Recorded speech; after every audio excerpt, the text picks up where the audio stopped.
Hello, welcome to my tips for preparation for bookkeeping. Today we have tip number 1, which is file everything immediately. As soon as that invoice comes in on your email, file it. It takes about 30 seconds. Just file it. I suggest using a cloud-based drive. You can use anything such as Google Drive, OneDrive. I personally use Dropbox. But as long as it's filed in there, you can always access it later. Now, file it in a systematic way. If you need tips on that, I will be doing a video at a later date. But as long as it's filed and it's there and you can find it, it will make your bookkeeping so much easier in the long run. And just bear in mind, if you use a cloud-based drive, you can access your documents anywhere. So you can have that app on your phone. If you're at a meeting and you need to see the sales invoice, maybe what you charged the client last time, you can quickly pull up your invoice. If maybe you're with an accountant and they want to see one of your invoices and you don't have it there, or they don't have it, you don't have access to it, you can pull it up on your phone. If you have your laptop, pull it up on your laptop. But either way, it's always there. So that is my tip for today. File everything immediately. Don't leave it till later. I hope you enjoyed this video and I'll see you again tomorrow. Bye. Hello, welcome to Preparation for Bookkeeping, and today we have tip number 2.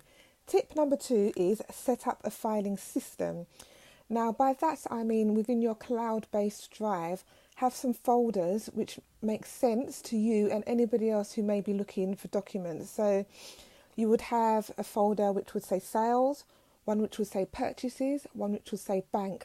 And within those folders, you will then have subfolders. For instance, within bank, you might have bank downloads or bank reconciliations, or you might have backs proof of payments. Under purchases, you might have purchase invoices as well as supplier statements, maybe contracts that you've entered into with other suppliers. So just have a filing system which is easy to follow, easy to see, so that when you're looking for that important document, you might be in with the bank and you say you've got an invoice that's due for payment and it's coming in soon.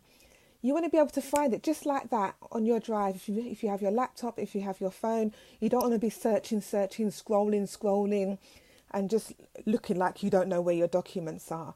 So that's my top tip for today. Have a filing system that is methodical, systematic. I hope you found that useful for today. Come back tomorrow for tip number 3. And if you need tips on actually putting a filing system on the cloud together, come back next week where I will do a video on the best way to do your filing on a cloud drive. Thank you for watching and see you soon. Bye. Hello, welcome to Preparation for Bookkeeping. Today we have tip number 3, and my tip number 3 is set aside time each week is my suggestion to actually do your bookkeeping. And I suggest setting aside a time in the morning to just do it first thing without any disturbances.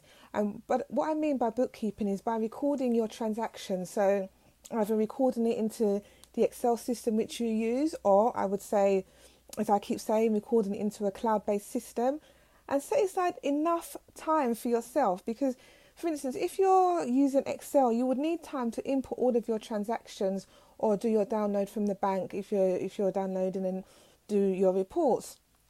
If you're using a cloud-based system, it'll be a matter of checking, so make sure you're prepared. So if you're using automatic bank feeds, which I suggest to use, you're just checking and making sure the balances agree and your transactions are there, and then you're matching them to your purchase invoices, and you'll be checking your purchase invoices to make sure they're all there, because as I said previously, save everything straight away. So you would have saved it if it's coming by email.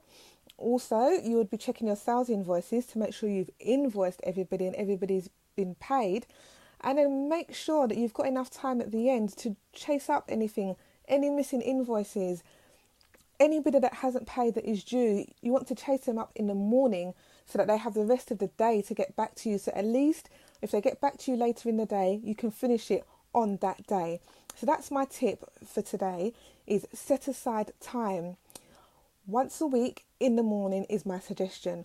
Once a month if you like. Once a quarter at a push if you have very minimal transactions. But I hope you found this useful. Thank you. See you again soon.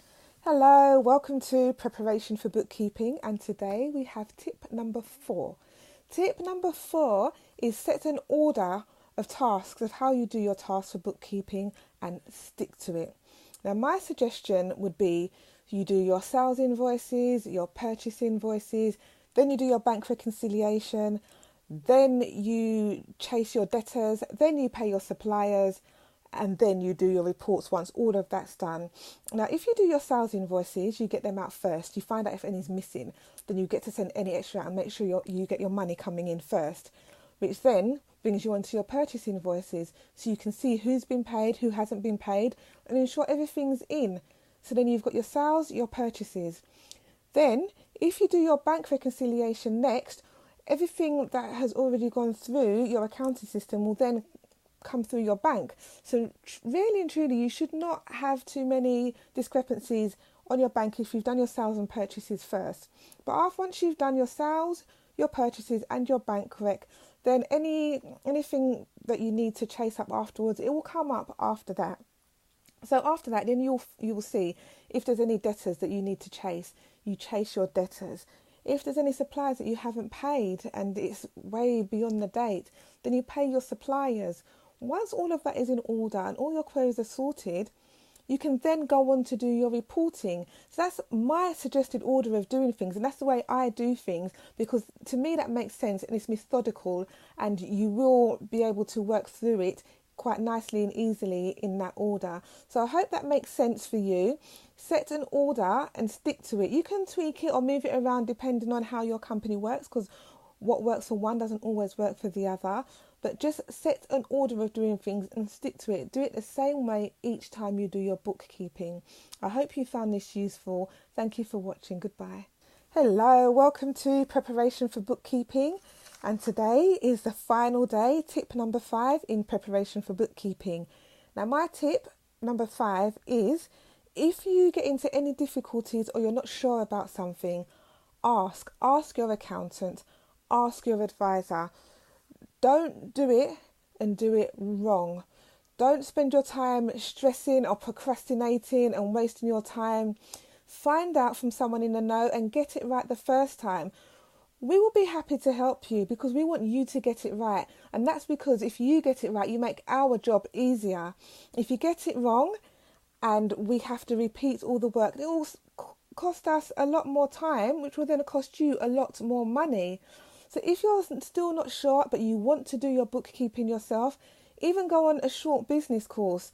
We at Bookkeeper, we offer short courses if you want to do some cloud-based training.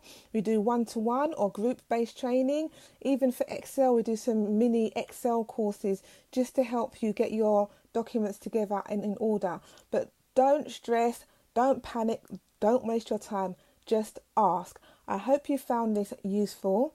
This is the last, so goodbye.